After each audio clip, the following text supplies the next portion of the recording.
and gentlemen. We are the team from Peking University. This is my teammate Zhou An'er, this is Han Tao, this is Su Xing, and my name is Hou Jiayi. It is a great pleasure for us to be here and present our ideas. And one of the English literature that I really appreciate is that youth is not a time of life, it is a state of mind.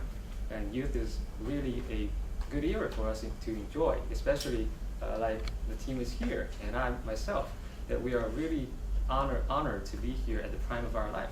But for a company, youth presents a lot of opportunities, and especially for a company, a startup company like what we're discussing now, it means even infinite possibilities. So it is really interesting for us to focus on a startup company here. But before we look into the company, let me give you a very brief industry overview, because this is really industry that we haven't even heard about before. So what I want to say here is that, especially in China, policy defines opportunities. I think in China, if you're really going to be a dominant player in whatever market you are, some general rule is that the first one, you have very solid government background, that is, you are state-owned, and you operate in monopoly or oligopoly. The second one is that you are a game changer. You change the industry, like companies like Apple as well as Tesla, who is promoting the whole industry to improve. And the third one is that you are quick enough to capture a new market, especially in such an emerging market where there are so much market space that hasn't been exploited yet. So the industry we're looking at today belongs to the third category. That is called critical infrastructure management, abbreviated as CIM in the following slides. This means the surveillance and protection of critical infrastructure. For example, transportation, which represents roads and bridges. For example, forestry, which represents country parks as well as wildlife forestry. For example, power supplies, which means power stations as well as substations. And also natural resources such as oil and gas pipeline, as well as coal mines. So the concept of CIM is the surveillance and protection of these areas to ensure that these critical infrastructure is protected from a very huge amount of economic loss. So and what is happening here is that there is a new policy in recent years in China that the forestry CIM is going to be marketalized. That is because the government administrators who are responsible for forestry are currently answering to wildfire, which creates the demand for critical infrastructure management in this realm. And this is estimated to create a US dollar 0.5 billion worth of new market space. At our startup here, that's where our startup company came in, which is called Insight Robotics Limited, abbreviated as IRL in the following slides. And what we possess here is that we have developed a forestry surveillance system that is a software we now possess. The second one is we have core technology capacity in critical infrastructure management. The third one is that we have some professional relationship as well as government network in China. And the fourth one is that we have already applied some patents for our products, as well as we have gained certificate from different governments, especially in Guangdong and Hong Kong. So the value proposition for the startup is that because the market is new and it presents infinite possibilities, we will just maximize our imagination, maximize the potential we have to become a diversified critical infrastructure management service provider with a global presence. So this requires us to come up with not only a short-term strategy, but also in the medium term as well as long term, as we will present to you. But it is also important for us to understand what the company is really doing. That is the business model of the company. As we look at it from the perspective of value chain, there are mainly four players in the value chain. That is the company called IRL, that is us, and also the manufacturer, the SI, which is a system integrator, and the government agencies who are the end consumers of of the product. So what is happening in the value chain is that IRL now, because we only have technology, so if we want to manufacture the product to make some prototypes, also some products to be distributed, we need to outsource our manufacturing to our manufacturer and license our technology to them. And we also need to know what our end consumers are, that is the government. So we already developed some cooperative agreement with government. But that is not enough because there are too many government agencies. So we need someone to sell our products to different government agencies. And that's where we recruit the system integrator that is like a distributor of our products. So the system integrator has its own sales force and reach different government agencies who need these forestry surveillance systems. So they procure the equipment from our manufacturer and bring it to the government to accomplish the value chain. So the logistics looks like this. We are not involved in the logistics. Only the manufacturer manufactures the product and the product goes to SI and then goes to the government. However, the revenue goes like this. The government pays for like $50,000 for each equipment, and 25% of the revenue remains at the SI, and 25% remains in the manufacturers. And then the manufacturer in SI gives the license and commission fee as well as maintenance fee to IRL. So IRL keeps mainly 50% of all the revenue. So the current manufacturer and system integrator IRL have is that the manufacturer is a technically capable manufacturer who has a very good track record. And the system integrator is the one who installs and maintains the product and deals with local government agencies. And the government are definitely the end consumers and who are responsible for the forest fire, wildfire. But there are some things that we have detected, also just like the system, we have detected that is wrong with the current business model. And now let's welcome my teammate to further explain the issue.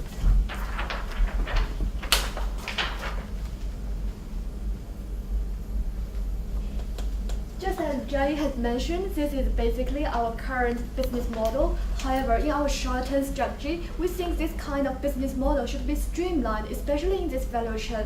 Let's first look at this value chain. So why does the company IRL adopt this kind of value chain? The first reason we think is because there is less capital needed.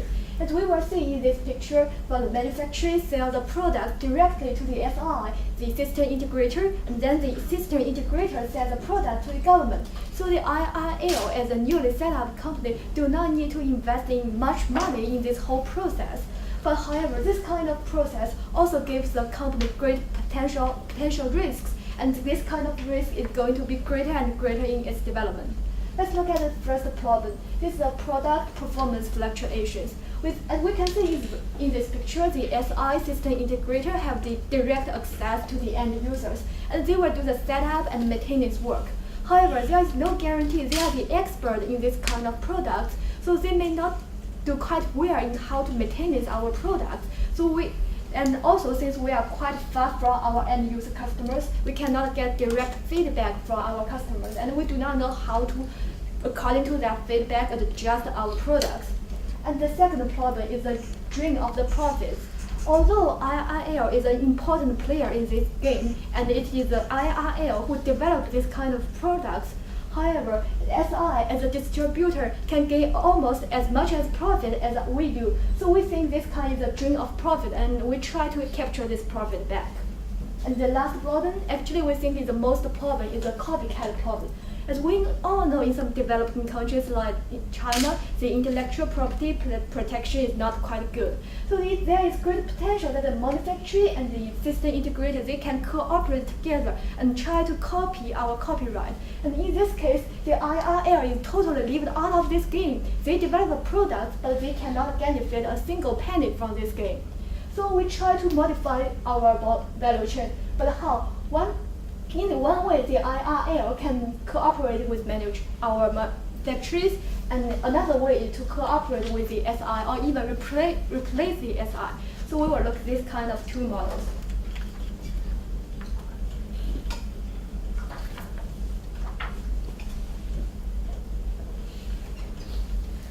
This Instead, what about the IRL cooperate or even acquire a manufacturer? And then it can sell the product directly to the system integrator, and then the system integrator can distribute the product to the government, to the end users.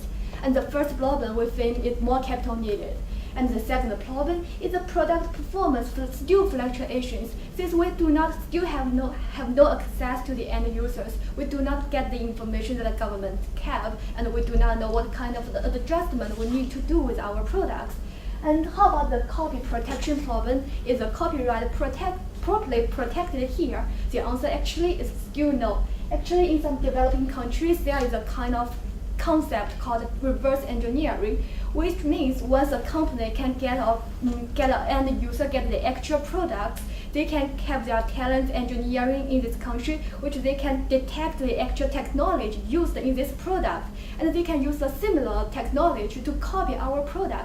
Actually, in this case, this kind of practice is actually protected by the Chinese IP law, which means we cannot legally sue them. So actually, the copyright problem is still not solved in this case.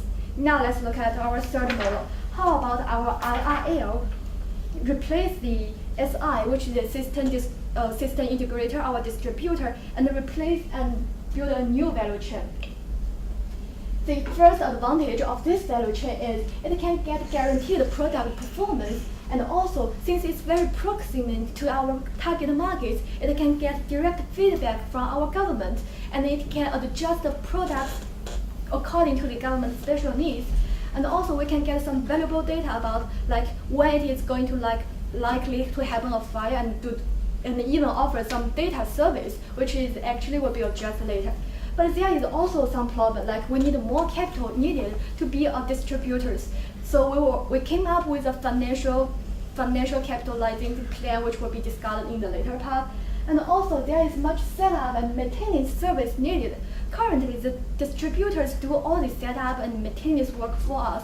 But once we leave alone the SI and do the business ourselves, we need to build up our own team. And we think this is more efficient. And we can build a global setup and maintenance team. It is actually a project-based team, which means once, for example, we need 20 people to set up the whole system. But once the system is set up, it may only need like 18 or 15 people to maintain. It may only need 2 or 3 people to maintain the system, and the rest of people can be retreated from the project and join a new project. In doing so, we can get a global rotation, and we do not need to educate so many distributors, and we can make sure that all of our products are at its best performance. So this is our short-term strategy about how to streamline our value chain. Okay, up to now we have mainly focused on how to streamline our manufacturing process and how to do business in China. However, we do not think highly concentrating on the Chinese market by one product is sufficient for the sustainable development of our RRL. Therefore, we recommend RRL to make use of its existing strengths in the advanced technology to enter the new product and the new market.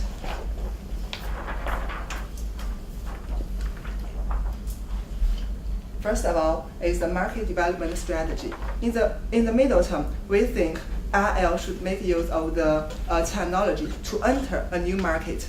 And we provide 2 options for RL. One is Australia, and another one is emerging market. And for Australia, as we all know, large-scale forest wildfire frequently occur in Australia. Therefore, the willingness of Australian government to pay for our technology will be high. And Australia is also a developed country. That means the ability of their government to pay is also high. And secondly, as given by the case, Australia has been identified as having the preferable conditions to make a market entrance. Therefore, it is quite likely that we can successfully enter the Australian market. And thirdly, if we can successfully establish our business in Australia, this can provide valuable experience and references for our further market penetration in other developed countries. However, there are also some concerns regarding the entrance into the Australian market. The first one is Australia government has a strict requirement for the device producers as RRL. Therefore, we need a certificate to enter the market.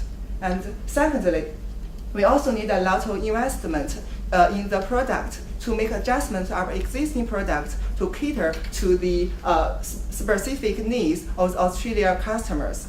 And we also need a lot of investment for the manpower resources. And our second option is emerging market.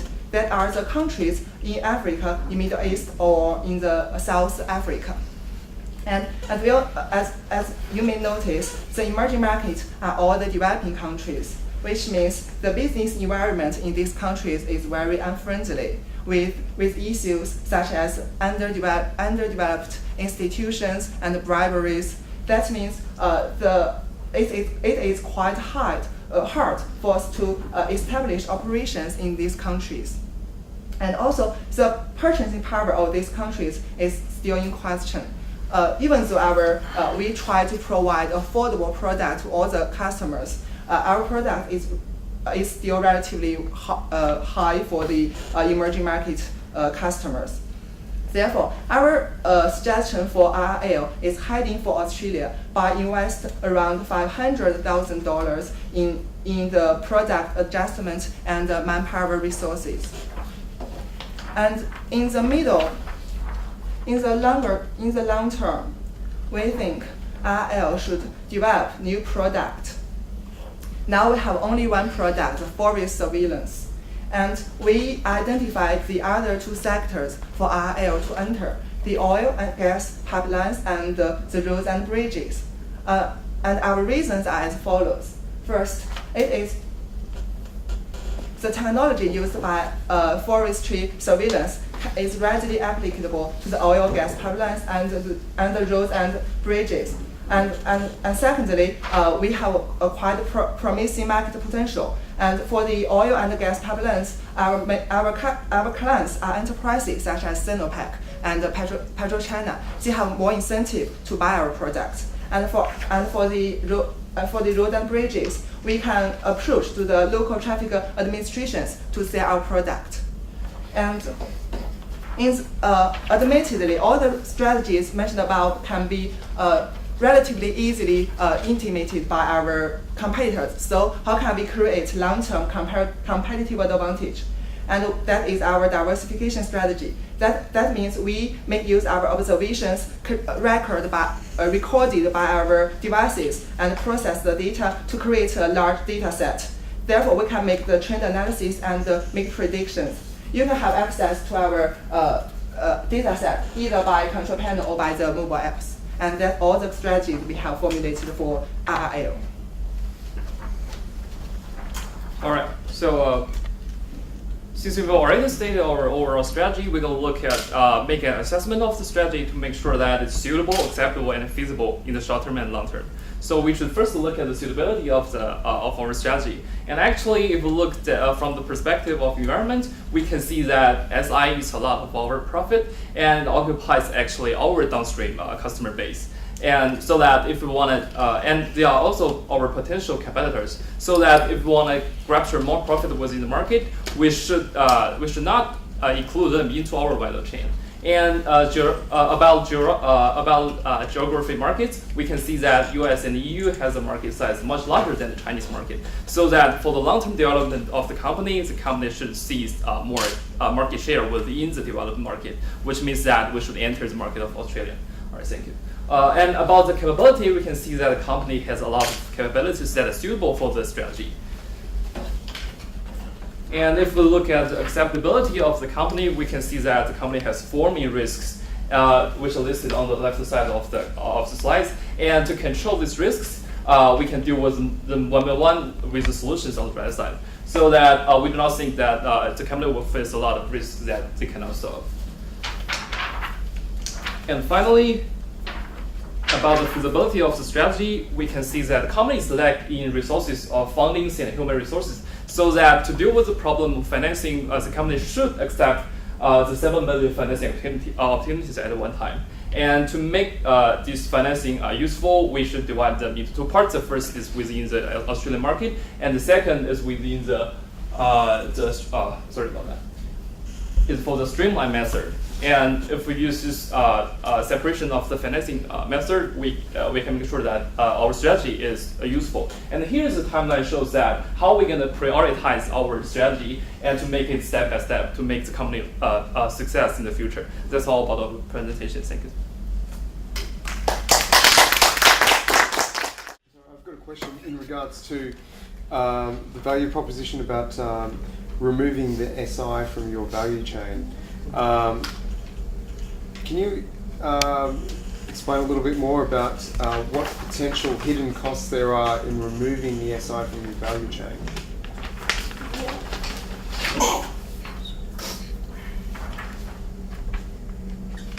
So this is the chart about how do we remove the SI in our system. And to start with, we think it is capital cost, the great capital needed. And just as we mentioned, we got 7 million potential funds, so we can use this kind of fund to use this fund efficiently to build our system. And also we need to set up and maintain service, because currently as SI as our distributors, it can recruit people to set up and maintain this kind of system. But to build up these systems, we need to hire our own people and to build up a global team. But as we mentioned, once we have already built up this team, it can get a lot of economy of scale. And the last problem we didn't cover in our presentation, potential some relationship issues. As we all know, in some developing countries, the SI can play a very important role in have a good relationship with the government, which can get access to certain certificates and which will be more easily to do business. However, we have talked about the issue, and we think for the IIL to have access to this kind of agency or the organizations, it have many difficulties to have access to this kind of agency. So why not go directly to the government? So this is basically our answer. Yes, but I guess I wanted to explore what the hidden costs were about obviating taking out the SI from that process, because there is some costs associated with that, which I wanted to see what you thought about. For the hidden cost, just as I mentioned, I think one is the maintenance and setup service cost needed, and the other is government relationship maintenance. So we think these are basically two problems maybe we will make. Yeah, and actually, I just want to add a point here. Actually, we have done it in the risk and control part. Actually, the reason why we use IS because we don't have a large network relationship with the government, and also we don't have enough fundings and human resources. But actually, use the opportunity of $7 million US, and if we just continue the expansion of our company, we can have enough sources to connect with the government by ourselves. And also, just from the funding, like from the venture capitals or angel investors, we can use their resources with the government to deal with this problem.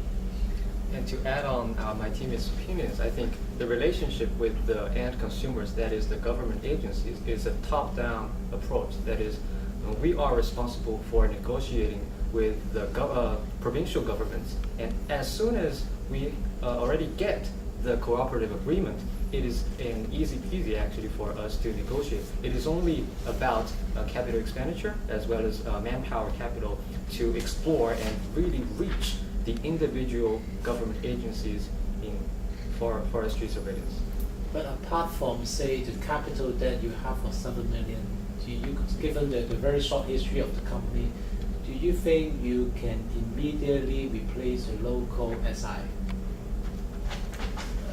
Given that the connection the local SI may have with the government agency. So if you consider to replace the SI, will you think it will irritate the SI somehow if you're not successful? Sure, definitely. Thank you for your question. Definitely, there will be some conflicts in terms of the relationship with the SI, but I think because of it is because of the company is at the infant stage that the hidden cost of replacing those SI and integrating them could be minimized, because we have only got like access to the Guangdong province in China, and that is only just our opening statement in China. But our consideration is like for a more medium and long-term goal, we want to keep our strength in terms of the patents, as well as in terms of the relationship with governments, the direct sales to the governments. Also, another reason is currently we only have 2 SIs in China in 2 provinces, and if we expand, we have more places, we have more countries and more markets. We need to cover and find more SIs. This is a great cost. So we think if we try to replace the SI in the future when we have lots of SI, so why not replace them currently at the start stage, so that we can only need to cut down. So we are not saying we need to cut down the 2 existing SIs. We are just saying that in the new market, in the new potential markets, when we enter this market, we will negotiate directly with the government and try to jump through the SI. Your budget or proposed budget is 7 million, right? Netting aside the 1.5 for Australia at the moment. So 5.5 I assume is for the short-term strategy and also for the product development. I think building on comments from the other judges, for the short-term strategy, I understand at this moment in time we only have 2 SIs, so it looks easy, But if you want to actually have this model going forward, you'll be talking about continuing building up this distribution network and maintenance. The manpower you need to actually cover the expanded geography, the manpower you need to cover your additional products you're going to talk about, and assume when you go to Australia, you may even use the same model, right, by going direct. So I think the manpower, the cost involved in doing it, being very in mind, you only have, I think, 10 people now, right, in the company. I'm not sure whether you've actually thought about actually the headcount you're talking about here, whether you can actually train up these people to actually continue with your development. And that's what Chris was saying, also the hidden cost, because it's actually not a small investment we're talking about here by removing the 2 SIs. And you're talking about only like 5.5, right, million for project development plus this. Right, thank you for your question. That's actually a very critical question. And we think that, so we are not talking about we are expanding globally to all the markets, so we may do it step by step. So for example, we can currently cover the products of more than 200 services. So if we try to expand in certain country, and when we get the profits, we get the revenue, we can gradually increase or expand our market. And at that time, we can get more expertise, we can get more talents, and we get more expert. We even get some special knowledge about how to improve our model at that time. So we think if we try to look into the future, we may do some modification to our model, but that's in the future. And currently, we think this is advisable. Yeah, and also funding actually is our major concern because it's listed on the top of the risk and control part. But actually, since we kind of like lack of information because the case just said that the company can get 7 million when the market value of the company is 7 million. So that we think that maybe it's kind of easy for the company to get fundings. And actually, for the IS, since it eats a lot of the profit of the company and it occupies a large market share of the company, so that for the long-term development of the company, we think that it's a big threat. So that we think as the infant phase of the company should deal with this problem. And if it has enough fundings, we think that our strategy can carry out smoothly. Thank you. So I've got a question in terms of the medium-term strategy about targeting the Australian market and also the emerging markets. Are you going to run that concurrently? Sorry? Are you going to target both the emerging markets and No. Australia? It was only Australia first, is that correct? Actually, the priority for the market development strategy is Australia. Right. Yeah, because business environment in emerging market is not that friendly, and the Australian market is quite promising and we've been heading for the Australia. And actually, since the company has the certificate of the government from Australia, and also it only costs like $300,000 to get approval of the Australian market. So that we think if we want to enter the developed market, Australia is first entry of our concern. That the step one is to enter the Australian market, and then we can move on to other countries. Mm-hmm. And is that why you raised capital all in one go? Is that why you raised the full amount of capital all in one go, rather than? Yeah.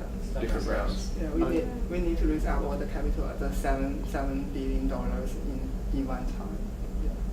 Because we need 1.5 million here and 5.5 million there. Have you considered the cost of carry then for the funding you're going to get now? Because I think some plans are like short term, medium term, long term, right? But then you raise the money now, obviously you need to pay interest for $7 million. As given by the case, the fund is readily available for us, so we just did it as given. So. I think the major thing for this company is that it is not only a cash burner in the short term, but also it is a cash cow in the future, and that is why we think we should increase the asset base of the company too, because it is more of like a asset-driven company, because its profitability as well as net income is based on the assets, and that is why we think if you have a chance to get funded easily, readily, it is better for us to do it now instead of finding some other opportunities in the future. But do you consider to use the money, say, by chunk? First of all, to build up your base, and then you have your first cash cow, and then it proved to be successful, and then you go for second and then first stage. Since Cindy mentioned that, because for funding in the market, that you need to pay either the interest or dividend, something like that. So, in your analysis, do you consider, if say it's not successful, what kind of financial burden you are going to bear? Because I think the case didn't specify what kind of funding access we're talking about now, whether it is bank loan or debt investors or equity investors. And Any kind you have to pay. actually, we assume from the context of the case that we have already introduced a lot of angel investors as well as, but not institutional investors now. So we are assuming that it is basically equity investing, especially for a startup company like this. So we are basically trading the future value of the company for a really quick growth in the very short term, and that is why we have made this decision about funding. Another reason is currently we are the only player, we are the only service provider in this company, in this area. So what if several years later we have enough funds, there is another player in this area? So in that case, our market competitive or our market share will be greatly decreased or reduced. So and another reason is currently all our patents will be finished in 20 years. So we need to use the time efficiently. And for the, sorry, sorry. I've just got one last question. You were talking about deciding to remove the SI from the value chain, basically. So how do you plan to compensate removing the SI from the social network that the founders have built up? The founder has spent a lot of time building and cultivating these social networks. So what do you plan to compensate for the removal of the SI or to? Actually, we are not talking about the removing SI from the. We are not talking about removing the existing SI. Currently we have two existing SI in China in two provinces, and we try to keep them because we have almost finished the job, and we only need to do the maintenance work. And we think in some other markets like the Australia we just mentioned, so in that market we will not need to hire or find a system integrator. We will just go directly into the market. Thank you, judges, and thank you, Peking University.